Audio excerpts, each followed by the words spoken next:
Welcome in to the PHNX Mercury show, brought to you by the DraftKings Sportsbook app, America's #1 sportsbook app. Joining the amazing Aaliyah Baines is myself, Corbin Ford. Listen, it's been a minute, for myself. I'm juiced to be back. Aaliyah, Mallory, Chanel, they've been holding this thing down. I'm happy to try to get back, on a ship that was going well without me and see what I can do, with some potato recipes and stuff. No, I'm kidding. Leah, how have you been? It's been a while since we've talked here. Pretty good. How about you? How was Vegas? How was NBA Summer League? It was exhausting. Like, it was really, really tiring, but it was really good too. Like, I had a blast, being able to meet folks, being able to working with Summer League, being able to I guess see more about myself in terms of how I can manage people and that being a skill set that I wasn't really aware of, having. Don't really feel like I'm that kind of person. So being able to do that was kind of cool. Josh, a pleasure to meet you too. I know y'all met each other at the Mercury game without me. Your boy was coming back from a little bit of a cough. I'm going to call it that. And I missed it all. But yeah, pleasure to reintroduce myself. Allow me to no, just kidding. All right, but yeah, it was really good, Aaliyah. I really can't complain. I miss y'all, but I heard one of your shows that was great. And then I was also able to be in Summer League and meet some NBA players. I met Ish Rainwright. Shout out to Old School Wesley Johnson. I ran into Johnny Davis. It was a bunch of different people. It was kind of cool. Oh, yeah, I saw your face start before they started. Once I saw that grimace, I was like, noise is coming in 3. I'm playing. But it was fine. It was fine. And you know what? I really enjoyed it. But I'm glad to be back, Aaliyah. How have you been? I mean, aside from catching games and all up on the WNBA Twitter Spaces, we'll talk about that in a second. But you've been pretty active. You were on a podcast as a guest that was really, really cool. You and Josh and Chris and all were lit. At the game. You got a lot that went on the last couple of weeks here. I'm sorry, my dogs will not stop barking right now. It's all good. Yeah, no, I had fun. It's been a really, oh my gosh, please hold. Okay, you've had some fun. Okay. I like that. Yeah, no, it was really fun. Shout out to everyone who's welcomed me into this community. I feel like same with what you said about just learning a lot, and this is my first any sort of sports real gig, and so obviously shout out to our network for taking the chance on me, but it's been an exciting couple of weeks, and I think it's something I definitely want to consider pursuing, a little bit more seriously. It's not something I've really thought of before now. So just getting to meet new people and people that are in other, aspects of the WNBA and basketball in general has just been so awesome. Everyone's so welcoming and great. And Josh, the dog's barking, maybe, yeah, of course, right when we start, they've been silent all day, but no, yeah, it's been a good couple weeks, and I'm just excited to be here and excited for this little bit of a playoff run to end out the season. So yeah.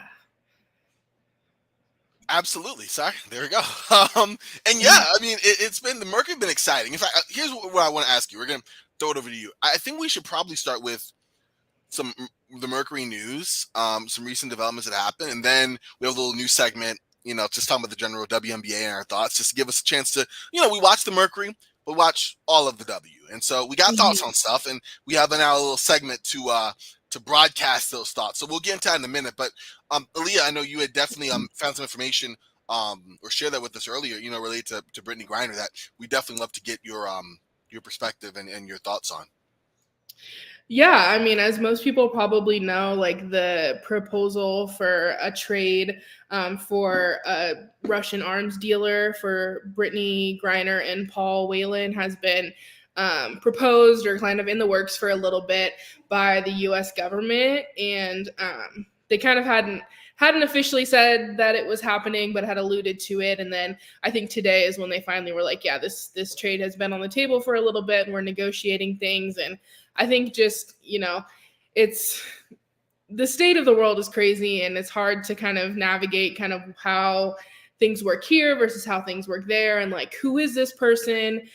Who are we just trading for? A basketball player is what I've seen a lot on social media, and kind of different opinions and different things. So I did a little bit of research. I don't know if I've said before, but like my major in school is political science and criminal justice. So I am a little bit of a nerd when it comes to these things. But I think just to give a little bit of context to the situation and how kind of the Russian judicial system works, could be helpful for some. So I'm going to go on a little bit of a rant here for a minute, but let's get it.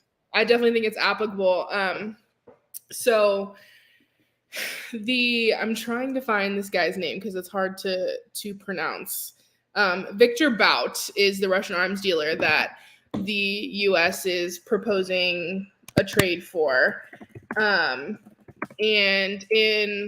he was arrested in 2011, or was convicted in 2011 of essentially, trading arms and like being kind of a big international plane, like military grade weapon dealer for various different countries, a lot of African countries, Afghanistan, kind of Iraq, all of those like Middle East areas. And he was arrested in Thailand, and the U.S. asked to have him extradited to here so that he could be charged and convicted here. They originally said no because they were like, he's not done anything in the U.S. He was caught in Thailand. This is where he's going to be charged and convicted. About a year later, the U.S. asked again. This is all obviously very like bare bones terms, and he was extradited to U.S. where he was charged with various things like money laundering, espionage, conspiracy, and was charged with 25 years. In 2014, though, the former U.S. Attorney General, John Ashcroft's law firm, actually represented him as like kind of a wrongful conviction suit. So already kind of surrounding this person, there's been kind of questions of why he was brought to the U.S. and why he was charged here when, yes, he committed crimes or whatever, but nothing really had strict and very immediate ties to the U.S. So back then there was lots of questions surrounding the decision for the U.S. to bring him here and charge him. In general, though, like the U.S. government has long resisted prisoner swaps because it incentivizes other countries to like take people and then to get their own people back, right? Like everything's a push and pull type thing. But like political activists or advocates have long like questioned that ideology because we want our citizens home regardless of what the cost is. So there's kind of like both sides of the train, especially with anything in politics. There's usually a two-sided argument of should we just give up whoever in order to bring U.S. citizens back, or should we let whatever country has them do whatever they want and to keep that barrier and that hard line that we've set with whoever we have of theirs, if that makes sense. But I think the main thing that I'm seeing a lot of misconceptions around is like the way that Russia's correctional system works. The Russian judicial power is autonomous and it acts independently from the legislative and executive powers. So here in the US, we have checks and balances. We have the legislative, the judicial branch, and the executive branch. And so every move that a branch makes can be checked or changed by another area of government. That's not how it works in Russia. As well as within their judicial branch, judges have independent power to make decisions according to the rule of law. So if one judge wants to say, yes, Brittney Griner did it, she will be here for 10 years, regardless of what the law interprets or the law says, and we'll get into this later, that's the decision. Whereas here, we most of the time have like a jury process. And if it is just a judge making the decision, there's usually legal precedent to advise what the judge, decides. A little bit of background of how we got here. One of like the first major steps taken by Russia to integrate into like a more accepted legal space after the fall of the Soviet Union was to become a member of the Council of Europe, which upholds human rights, democracy, and law within like Europe as a whole. It's like the best analogy I can use is like the Supreme Court, essentially. So whatever the European Council decides is what is like the basis of law as far as human rights in the entirety of whoever is a member of the council. This joining the council has pushed for legislation similar to what we have in the US. So for things like to have a lawful search and seizure, like there has to be a reason for law enforcement to stop you and to search you. For when you get arrested, like they have to tell you, they have to read you your Miranda rights, right? So since the fall of the Soviet Union, we've seen Russia take steps to slowly integrate the similar things to what we do here. That being said, though, since 2016, are you here? Okay, you left there for a minute. Sorry, I had a cough and I didn't want to be shown. No, you're good. I just wanted to make sure. Absolutely. Since then, though, in 2016, 4 main problems have been identified within the Russian judicial system, being non-enforcement of court decisions, obstacles to the international system of human rights protection, insufficient judicial independence, and excessive prosecutorial powers. Sorry, lots of big words in this show today. Love it. How does that apply to this case? Well, Brittney has said that when she was first, taken into custody at the airport, she wasn't given a lawyer and she was asked to sign paperwork that she didn't know what it was. It was in Russian and she doesn't, fluently read. She had her phone for a little to be able to use like Google Translate, but eventually that was taken. And so she was signing documents that she didn't know what she was signing or what she was agreeing to, as well as comparative cases in Russia for their own citizens being caught with similar amounts of marijuana being charged with much less and most of the time just a fine. So the parallels are, here's Russia since, for the last 6 years, people have been saying, hey, you're not following the own rules that you are willingly, saying that you want to be in and want to join with the European Council. But also with the specifics of this case, they're not applying the law the same way that they generally apply it to their own citizens. And in general, over the last decade, more than 200 judgments by the European Court have been found that the Russian Federation is responsible for serious infringements of the European Convention on Human Rights. So, long story short, the way to sum that all up, Russia doesn't even follow their own rules for their own citizens. So they're surely not going to follow their own rules for Brittney Griner, as well as we know, like they're in the middle of a war with Ukraine. Their resources are extremely depleted due to sanctions because of that. So they're kind of backed in a corner a little bit. So they're going to want to take any political power out of that out of this situation that they can. I know in our PHNX Discord, it was said that there wasn't, like Russia said they aren't going to do a prisoner exchange until her trial is over, which is expected to be over within I think next week. As far as the actual prisoner trade goes, though, I'm not sure. I don't know if they'll give both Paul and Brittney for Victor. But I assume what the smartest political front for them would be, yes, we'll take Victor as well as release some of these sanctions that you're giving us because we're occupying Russia or Ukraine. Obviously, I'm not a professional logistics on Russian government and Russian law, but that's kind of what I think would be the smartest move by them, especially knowing how bad they're hurting right now. But we'll see. Hopefully she's home soon. Hopefully she's home safe, of all things. They're not also unknown to go back on what they say they're going to do. So that's just a little synopsis of kind of the political end of things and the history of kind of how Russian law got to where it is right now. But yeah, as Josh is saying, there's so many levels of the situation. Signing anything is absolutely terrifying, and we can give some Adidas stores back. Yes, I'll give all of Adidas stores back just for her to come home. But yeah, I don't know. How are you feeling about it? Do you think they're gonna give her back? It's funny. I first want to thank you, Leah, for putting that together. That was detailed. That was comprehensive. That was really thorough in terms of understanding how we got here in general, and then also just a different perspective on the larger thing kind of behind just the Brittney Griner situation. And again, it emphasized how terrifying this must be for Griner. Like Josh said in the chat, how horrible this whole situation is, which we've known, but just understanding now the bigger ramifications of this. And even when you brought up, how this could possibly tie into, of course, Russia's current war with Ukraine. And sanctions and much bigger things, making this, of course, like we talked about at the very beginning, a much more political event than it is for a prisoner. I think he's glitching here for a minute. Like, I don't know. am I back? Oh, Am I yeah. back? There you go. There you Okay, go. that was weird. Okay, Okay. I don't know what happened. Sorry.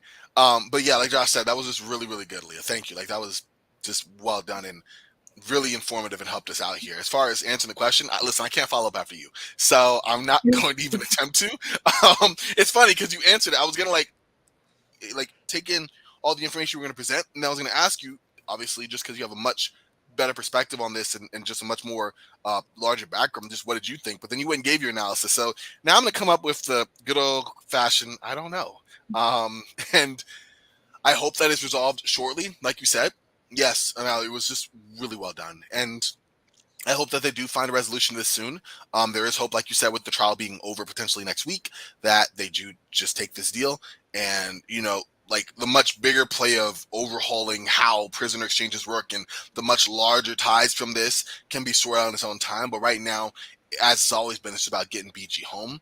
And so I think that that's great. But again, thank you. That was just beyond amazing in terms of getting a much better grasp on the entirety of the situation and kind of the larger forces that are behind it. So yeah, really, really appreciate that. That was honestly the bigger news concerning the Mercury, as it's been most of the year, but just concerning this past week for the Mercury. And as trivial as it feels like to go into basketball after talking about, such a sobering situation, there is WNBA basketball to discuss. So, of course, like always, our thoughts are with BG, hoping for, like you said, Leah, a safe, hopefully quick resolution to this as quick as possible. It's already been way too long. And yeah, I'm with you on that. That was a lot. But yeah, we do have a segment. I'm sorry, if the transitions are hard when you talk about something so like I want to say real, Yeah. It's like, all right, guys, yeah. It's a heavy start, but I think it's hopeful. I think if anything, they're gonna. I don't know. I think when I was reading through like Victor's case, I was a little bit questioning why. Mm-hmm. Why we extradited him in and charged him here in the first place, because it didn't seem like there was direct threats to like U.S. or U.S. citizens based on what he was doing. Mm-hmm. Obviously, any sort of like international money launderer or an arms dealer is like not a good person and like definitely should be controlled at some point. But yeah, confused as to why he was specifically brought here. So clearly, there's probably something like behind the scenes that we don't know about. And he was definitely a threat regardless.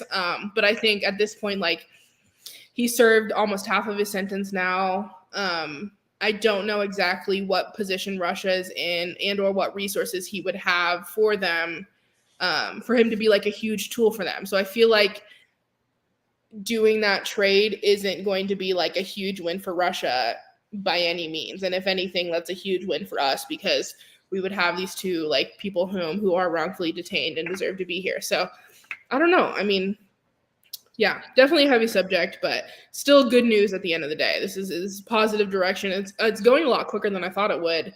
I kind of expected like this type of prisoner swap would be what the overall resolution would be. I just thought it was going to happen a lot longer. I thought we were thinking like a year, 2, 3 years from now. So wow. To see how quickly this is moving shows how desperate Russia is for crumbs at this point. Their resources are extremely depleted, and so yeah, hopefully she's home soon. But definitely. Well, thank you for that again, Leah. Wow, that MVP as always. But yeah, looking onto our next segment, which we're kind of workshopping still around the W. We'll figure it out. That's basically what it is. It's just a chance for myself, Aaliyah, Mallory. I can always chip in with thoughts. I'm our writing member of our squad here, just with general thoughts in WNBA. We watch the Mercury. That's obviously the focus. That's really where we reside. But we watch the entire league. It's a wonderful league of basketball players, of wonderful women. Just there's so much going on, and we have thoughts on all of it. And sometimes there's Twitter spaces as well that are also really fun. And so we're gonna take the time to kind of talk about the week that was in the W. And I wanted to start, Leah, with we're gonna start with that the subject's on my mind in a minute. But let's start with the Commissioner's Cup. Last night, every matchup that the Las Vegas Aces and Chicago Sky have seems to be a really, really juicy one. Last time they matched up before last night, the Sky came back from, I think it was 28 down to beat the Aces, and we had a similar game. Seemed like it was going to happen. The Aces came into a big lead. The Sky tried to come back, and the Aces were like, "Nah, we good. We got this," and they won to clinch their first Commissioner's Cup. 93 to 83. And I just want to get your thoughts, Lee, on the game, how well it was played. Obviously, Chelsea Gray was MVP with a well-rounded game, but also, Asia Wilson had a monster game. There's so many other players came through with big performances as well. And for the Sky, Candace Parker played well. Kalea Copper, as always, gave them much needed spark. What are your thoughts on what we watched last night there? Yeah, it was kind of the talk of WNBA Twitter for the last couple of days. So I kind of was personally leaning a little bit towards Vegas, and I don't know if I really knew why. I just kind of had maybe that gut instinct. Maybe it's that like UW connection between me and Kelsey Plum that I will never let down. And I'll have to mention every single time she's brought up. But, that's why I didn't bring her up, but yeah, you did. I had that gut feeling that that Vegas was going to win. And at the end of the day, like looking at the box scores, obviously, like you said, Vegas played amazing. But I think the biggest downfall, or like I wasn't able to watch the game. I did have to work last night, unfortunately, but tried to keep up on like my ESPN app. And like Allie Quigley and Courtney Vandersloot were just not like the scoring duo that they normally are. Allie with 3 points and Courtney with 8, like that's just not what their normal numbers are. I think that's where like offensively, it looks like, Chicago just wasn't getting in a groove. It wasn't getting those consistent starter points that they normally have. Obviously, like you still have Candace Parker, you still have all these, they still scored well and they didn't lose, but they lost by 10. It was what is being said to be like our future finals, 5-game run. So incredible matchup. I think both teams are kind of in the best shape in the league right now, both like who's on their bench physically, emotionally, like both teams have really great chemistry and like a lot of backing behind them. So I guess Vegas just took the cake on this one. Yeah, I agree. I think you hit the nail on the head in terms of offensive production being an issue for the Sky. I mean, Allie Quigley hit her first 3 in the fourth quarter. So her only 3 points came in the fourth. She was 1 of 10 going into that. The Sky from 3 were just dreadful entirely in general. And that's hard to kind of, without 3-ball, to kind of get back and chip your way in from such a large deficit. You got to work on your defense. And the Sky's defense, to be fair, admirably picked up after they went down so big. But again, you're facing an Aces team that, their bench is pretty rough. I mean, the Aces ran a Chelsea Gray and basically the rest of the bench lineup that was pretty awful and helped the Sky get back into it. But at the end of the day, the Aces starters are going to score. At some point, they shoot 3-ball in high volume. They don't really get into too many ruts from out there. And that was kind of the big difference there. But I agree. I mean, both teams being healthy, considering the rest of the league, and also, both teams having significant firepower, on both ends of the floor. Offensively, they can definitely, blow a game wide open, but defensively, they can ratchet that up enough to make, blowouts more competitive, to crawl back into games, and that's a factor as well. So, it was a good game. Like you said, I had a feeling the Aces were going to win as well. I just didn't see who was matching the physicality of Asia Wilson, and I mean, ultimately, she had like 17 points, 17 rebounds, and 4 blocks. So no one did. But, it was still a monstrous performance for the Aces. And, they're going to play again in a couple weeks, something to monitor down the line for sure. Moving on from that, monitoring down the line. Yeah, horrible transition. We're going with it, though. We got to go travel down to L.A. I drew some ire on Twitter where we had a certain star, formerly star center, who just flamed out with the Sparks. Ha! I tried it. Oh, flamed out with the Sparks. I'm sorry, I said it again. So nice to say it twice. Liz Cambage, who reached a contract divorce, the second we had in the W this season. Of course, the first being, we already know who that person was. The person who shall not be named. I'm just kidding. I don't really have that hard feelings. But joining, of course, Tia Charles is Liz Cambage, who reached a contract divorce with the Los Angeles Sparks this week. Apparently, after being embarrassed by our former team, got dressed real quick and was like, all right, y'all, good luck, and was like, deuces. And Aaliyah, I just want to get your thoughts on that because, I was like, wow, Liz Cambage, maybe Phoenix, and you and several other people who I don't need to mention shot me down. This is why I don't hang out on the Discord. I could not imagine the hate I would get there. But like, I just want to get your thoughts on the Liz Cambage situation, why you don't want her on the Mercury, all of that. Yeah. Where do I start even with this? I think on a fundamental level, I think Liz plays kind of a more traditional post, right? She wants an offense that's targeted to her. She wants to kind of hang out in the paint, make those easy shots, use that, height and like physicality that she has to push defenders around and just get those, easy buckets that she has right there under the basket. They're too small. Oh, yeah. I thought you were saying I was like... No, my bad. I was like, what? My mistake. Let me stop. Yeah, no, you're good. So yeah, I just think that she's her play style is a little bit outdated for the way that the league is going, the way that bigs are being a little bit more athletic and moving around a little bit more, pulling their shots out to the mid range and then out to the 3-point, and then I don't know, there's arguments that she's this amazing 3-point shooter, as we heard in the WNBA spaces that was like on Monday. Josh saying we saw her ex thriving in said piece. I don't even know who that would be, but apparently, yeah, whoever it was, you gotta give me more there, Josh. I have no clue. Josh, what's the tea? I don't even I said it right on. But yeah. Well, yeah, I'm with you there. But yeah, we'll talk about True Space in a second. Yeah. So I think I don't know, like that mixed with just her personality, do I dare say? Like, I'm scared she's gonna see this and come at me, but she's hasn't been able to stay on a team for more than, I don't even know, how long was she in Vegas, a season or two? Yeah, well, a couple, but yeah. And the whole thing with Dallas, and she was in, what was it, Tulsa she was drafted to, and then went to Dallas. Obviously Dallas blew up, and then she went to Vegas for a little bit. Surprised that her and Bill Laimbeer even got along for that long, even though he pulled her off the threes. Apparently she wanted to shoot all these threes, and he was like, no, you need to be down under the basket and be in a more traditional post. So I think that's maybe why she stayed there for so long. And then, this positive mentality she had going into LA, saying we're going to come out with a ring. And I don't know. The alleged, third COVID questionable time after she had been, quote unquote, partying in Vegas, and on top of getting kicked off of the Australian national team, essentially. I think they also had some sort of quote unquote contract divorce.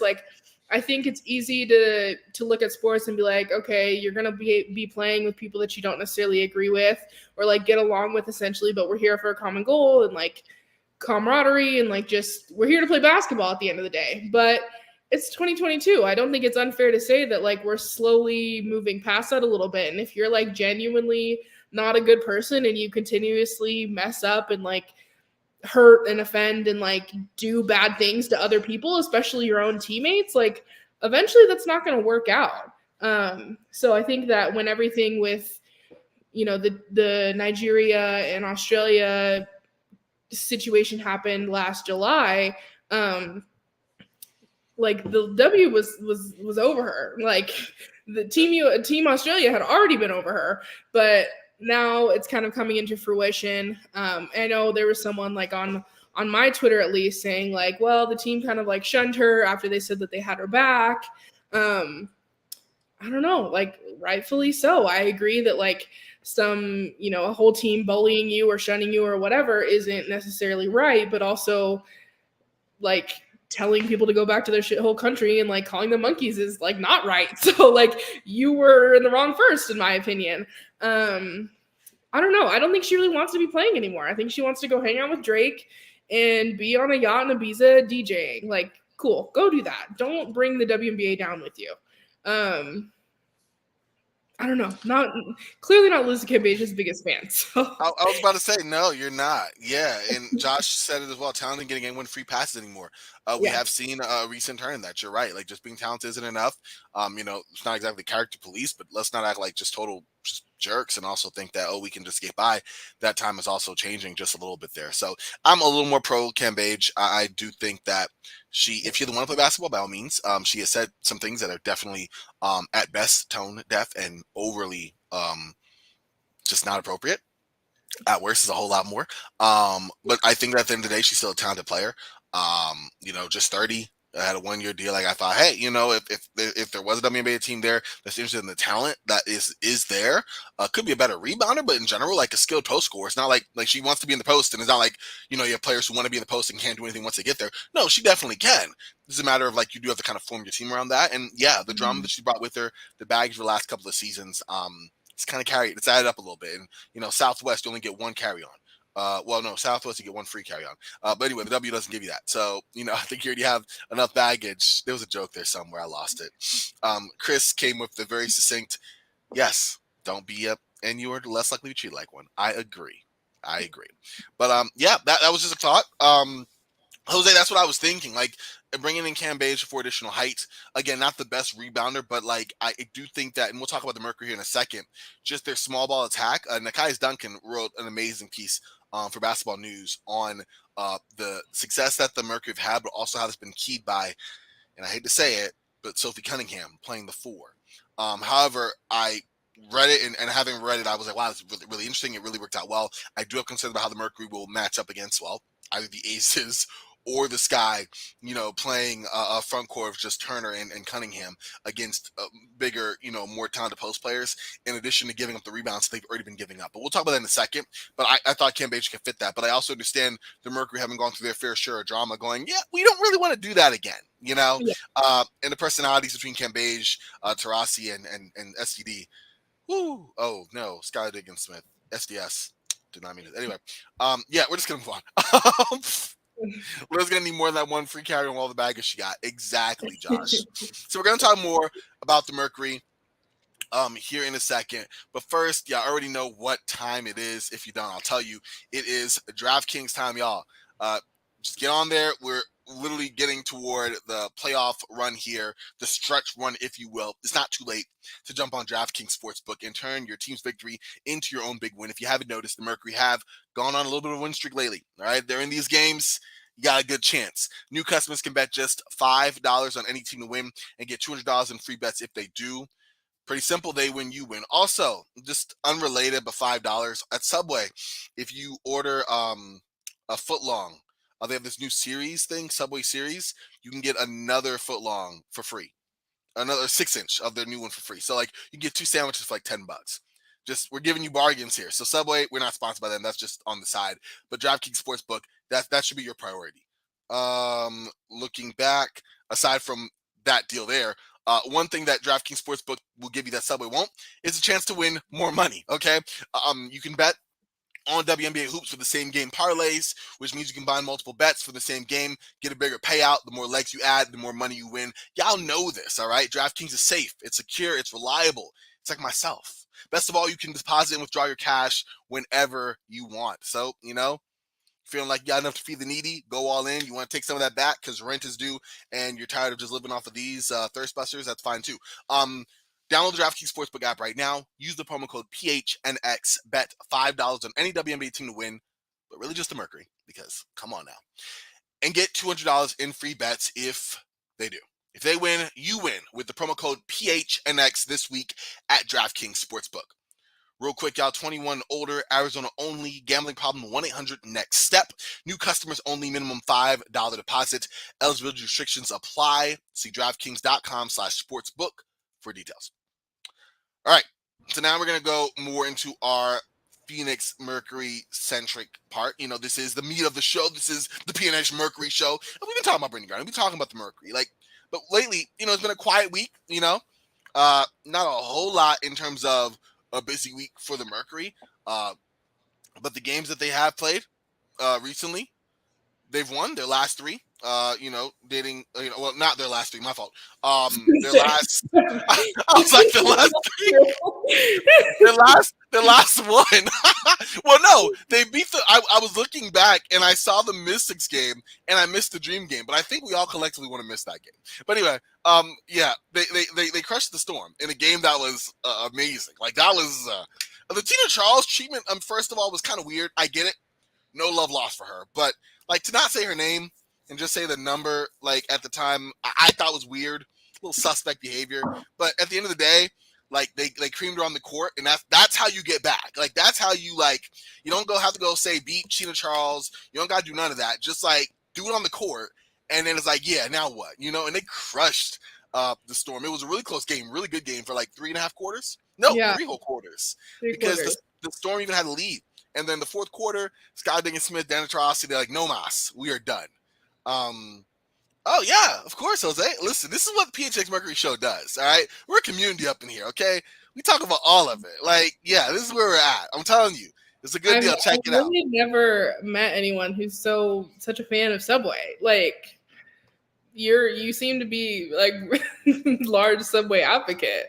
I mean, I work at a library. I'm just going to give this information here. The only place nearby is a Subway, a Burger King, and a very, let's say, less than stellar foreign cuisine establishment.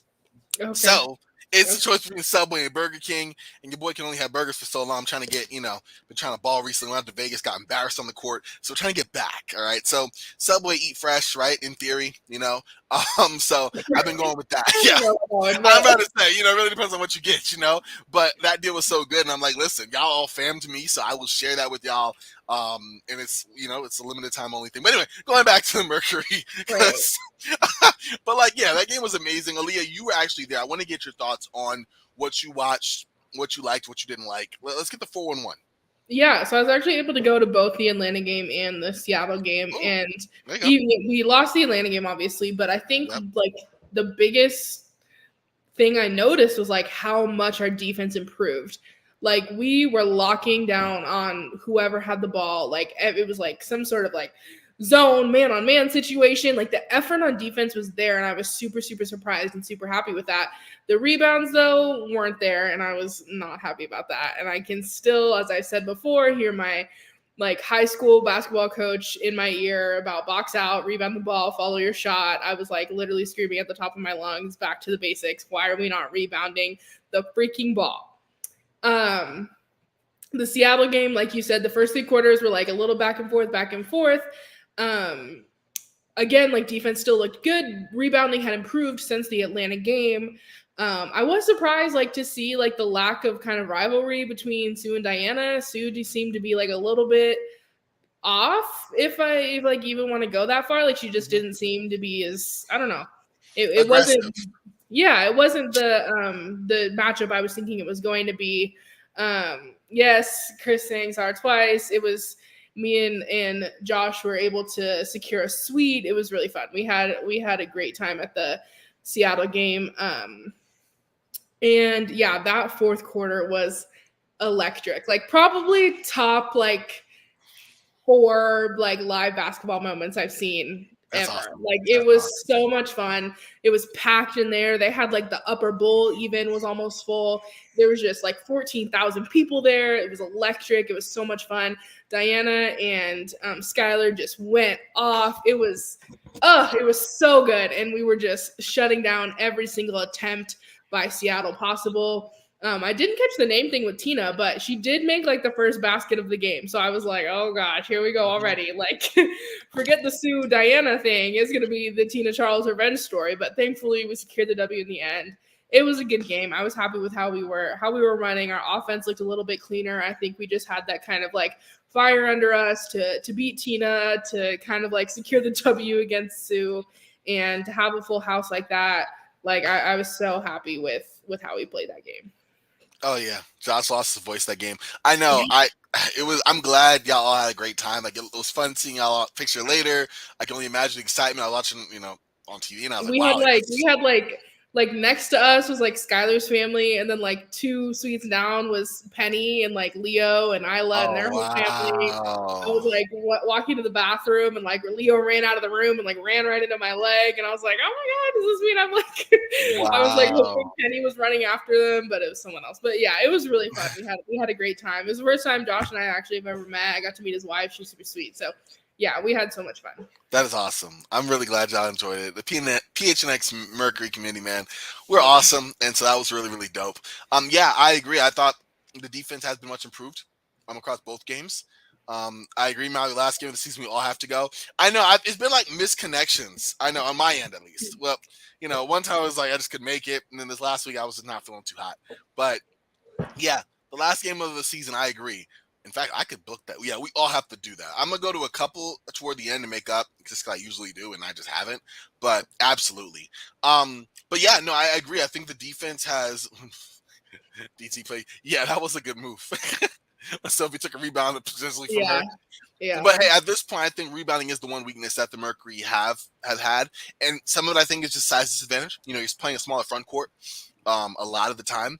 But I think some of it is also just being more, you know, as good as they're moving around defense now that they weren't doing beforehand, that personnel could do just equally as good a job of just trying to get the boards, you know, trying to secure them, trying to battle. We had a bunch against the Storm that it was not just that they were collecting the misses, is how they were doing it, you know, batting it around, second efforts, you know, gang rebounding, that sort of kind of philosophy, I think, is going to really aid them well. And dare I say it, Coach Nygaard's coaching has been really, really effective recently, I would say.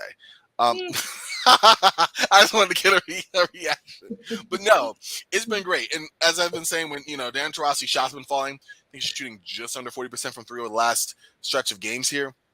Like she is locked in on that. Skylar Diggins-Smith has just been amazing all year long. And yeah, Sophie Cunningham at the 4 has not only increased the spacing for the Mercury in the offensive end, but she's knocking down 3 at a high clip as well. So we're going to have to see how that kind of moves forward. We have a busy stretch of games kind of make up for the lack of games that we've had this past week. In fact, we're going to actually kind of pull our PHNX, you know, player of the week and Hustle player of the week into next week to kind of get a combo, because I don't think we've like nominated our folks yet. I definitely need to reach out and get Aya's. And I also don't think it makes sense to do off of just 2 games. We literally have potentially 4 games in the next week. So I don't know. It sounds like some excuses because I have Aya's picks. So you have Aya's picks. Aya did not. Oh my goodness! But that's okay. Oh no! You have Mallory's picks. Potato Mallory's picks. I don't want to cookout all over again. But anyway, I don't need to hear this right now. I don't need also, by the way, they had an amazing buffalo bit dip at the game against Seattle. It was 12 out of 10. We were loving it, and we how thought much is it? Where was it? It was what? Where was it? Like, where can you get it? Oh, it was in the suites. They have a buffet, so we were able to. We were living large up there. In okay. Yeah. Okay. They had a really good buffalo dip that we were all eating, and I definitely thought of you, and I was like, you know what? Excuses again. We let him get away with that whole thing, but you know what? I'll let you slide on this one. Yeah, Chris. I'm elusive, but yeah. Everyone knows that I'm always, when I say I'll be there, we'll see. I'm kidding.